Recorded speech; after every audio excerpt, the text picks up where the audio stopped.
Hello and welcome to personal finance bulletin money time. मैं हूं आपके साथ मीनू शर्मा और इस बुलेटिन में मैं आपको बताऊंगी आपकी जेब और जिंदगी पर असर डालने वाली पर्सनल फाइनेंस, बिजनेस और पॉलिसी से जुड़ी तमाम बड़ी अपडेट्स। तो चलिए फटाफट शुरू करते हैं इस बुलेटिन में खबरों का सिलसिला।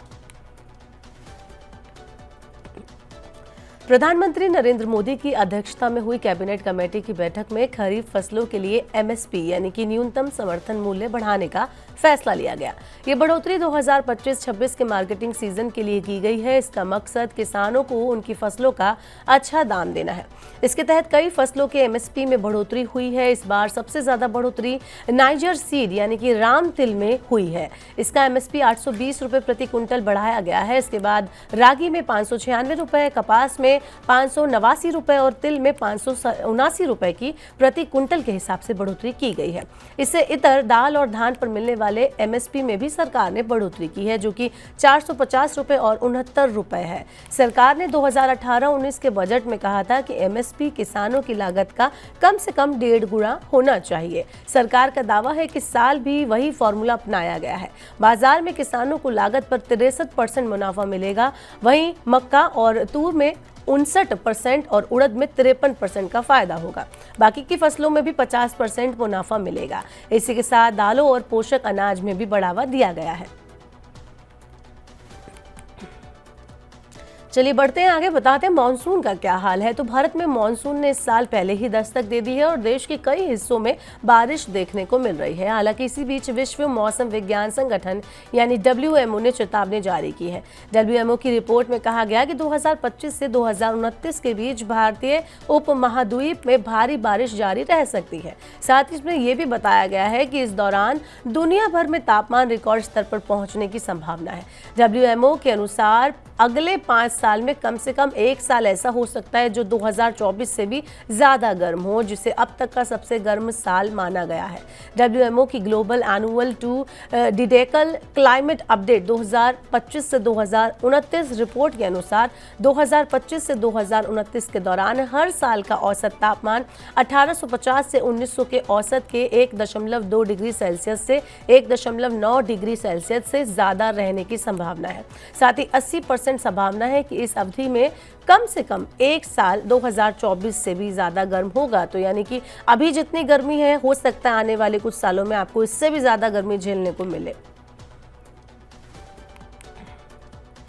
वित्त वर्ष 2024-25 में भारत को 81.04 अरब डॉलर का प्रत्यक्ष विदेशी निवेश मिला है। इस दौरान सिंगापुर FDI का सबसे बड़ा स्रोत रहा। वहां पर सेवा, व्यापार और दूरसंचार जैसे सेक्टर्स में विदेशी निवेश में वृद्धि हुई है। आपको बता दें कि सॉफ्टवेयर और फार्मास्यूटिकल में गिरावट आई है। वहीं PTI की रिपोर्ट से पता चला है कि जनवरी से मार्च की तिमाही में सालाना आधार पर FDI में 24.5% की गिरावट देखी गई।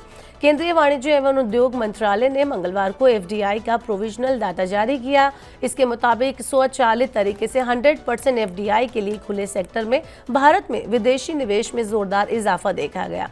वित्त वर्ष 2024-25 में प्रोविजनल डाटा के मुताबिक FDI इनफ्लो 81.04 अरब डॉलर रहा। पिछले वित्त वर्ष 2023-24 की बात करें तो 71.28 अरब डॉलर की तुलना में ये 14% ज्यादा है।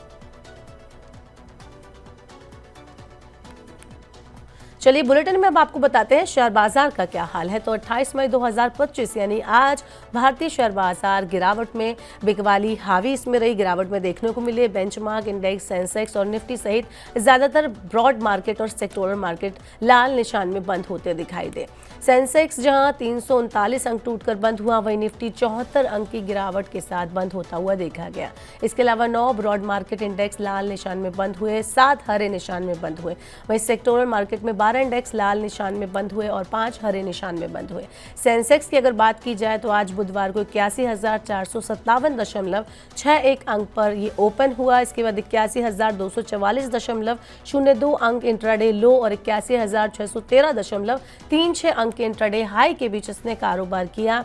कारोबार करते हुए 0.29 अंक की गिरावट के साथ 239.31 अंक टूटकर ये अंत में 81,312.32 पर बंद हुआ।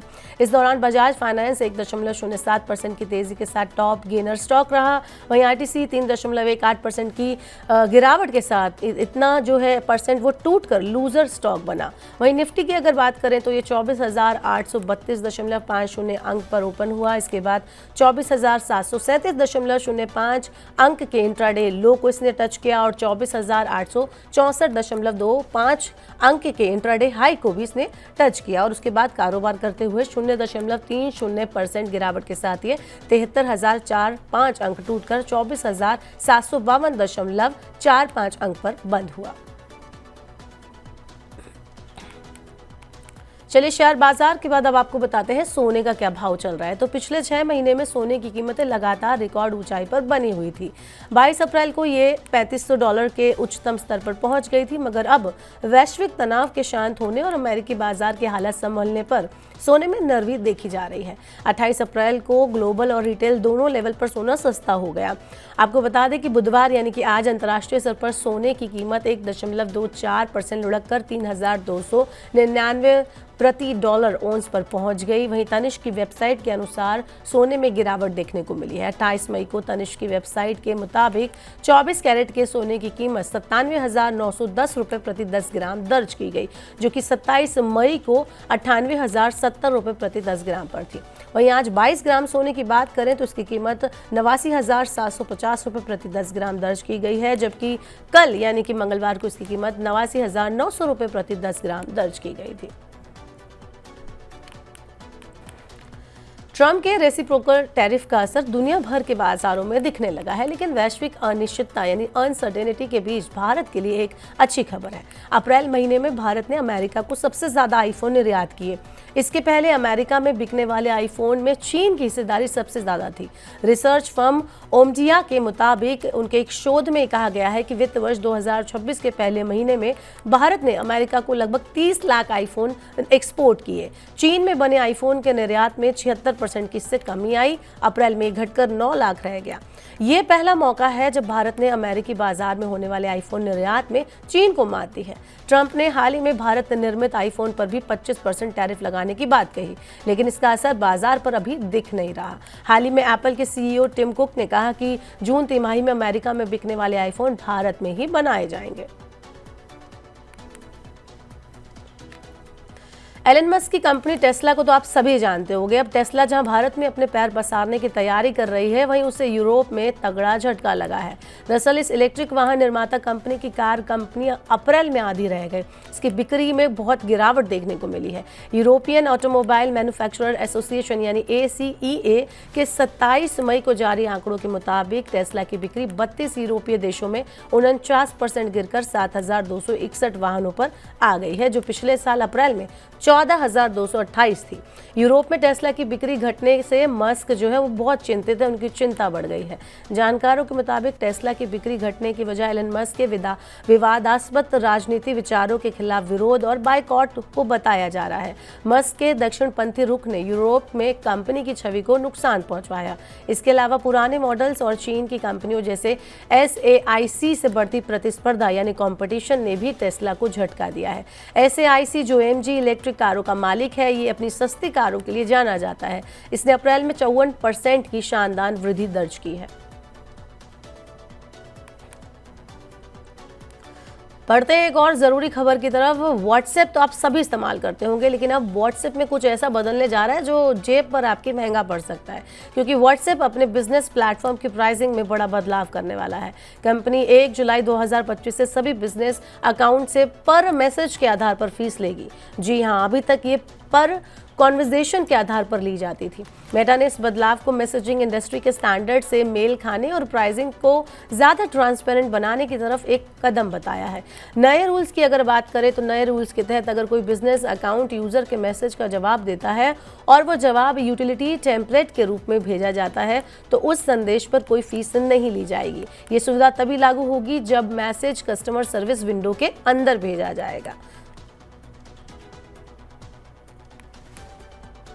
तो ये थी मनी टाइम में आज की तमाम बड़ी खबरें। वक्त हो गया आपसे विदा लेने का। अब आपसे होगी कल मुलाकात। पर्सनल फाइनेंस से जुड़ी खबरों को पढ़ने, सुनने, उनसे जुड़े खास कार्यक्रमों को देखने के लिए आप मनी 9 के यूट्यूब चैनल को जरूर सब्सक्राइब कर लें। साथ ही आज का हमारा मनी टाइम आपको कैसा लगा, नीचे कमेंट बॉक्स में अपना फीडबैक हमें देना ना भूलें। फिलहाल के लिए इस बुलेटिन में इतना ही। बने रहिए मनी 9 के साथ। नमस्कार, शुभ रात्रि।